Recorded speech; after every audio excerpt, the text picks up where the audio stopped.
Today we're going to see the patient who did a SMART FUE procedure 6 years ago in 2016.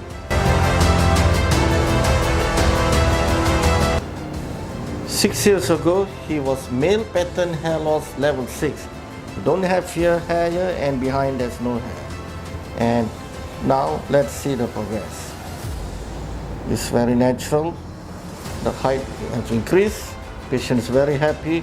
He got a nice hairline and he has colored his hair to get a better appearance. The angle is correct and it goes up like that. And here is the frontal temple angle. You can see it's very natural. And the density also is very good.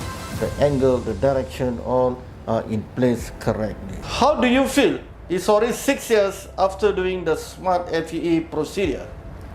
Yeah, it's been 6 years now since I did the procedure in 2016, and it's been a great experience from the very beginning, from the first year till now.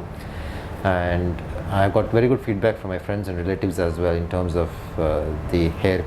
I would like to thank the team, Glojas team, for an excellent job that they have done. Thank you.